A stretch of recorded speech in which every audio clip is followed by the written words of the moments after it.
আসসালামু আলাইকুম। এটা জাবালে উহুদ, উহুদ পাহাড়। উহুদ পাহাড়ের নিচে এই দেখতে পারতেছেন একটি গুরুস্থান, কবর। এই গুরুস্থানে 70 জন সাহাবীর কবর আছে। সবচাইতে কষ্ট বিদারক হলো যে এখানে হজরতে প্রিয় নবী সাল্লাল্লাহু আলাইহি ওয়াসাল্লামের রক্ত মোবারক ধরেছেন। হজরতে হানজালা রাদিয়াল্লাহু তাআলা আনহু শহীদ হয়েছেন এখানে। হজরতে আমির হামজা রাদিয়াল্লাহু তাআলা আনহু এখানে শহীদ হয়েছেন।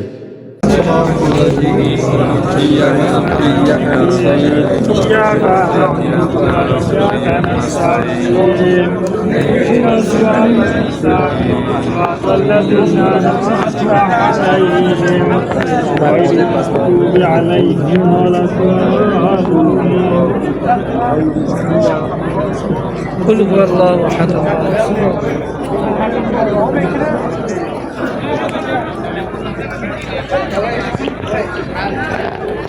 উহুদ পাহাড়।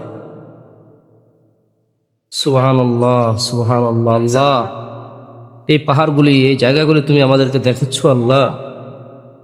কিয়ামতের ময়দানে তুমি আমাদের গুনাহগুলি মাফ করে দিও রব্বুল আলামিন। সাহাবায়ে কেরাম যেভাবে কষ্ট করেছেন আমাদের জন্য, ইসলামকে বিজয় করেছেন, সাহাবায়ে কেরাম রাদিয়াল্লাহু তাআলা আনহু। এখানে সাইনবোর্ডে লেখা আছে কোন কোন সাহাবীর কবর এগুলা।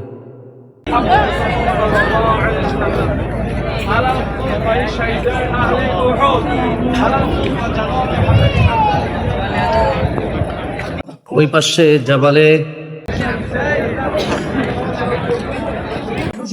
রুমান।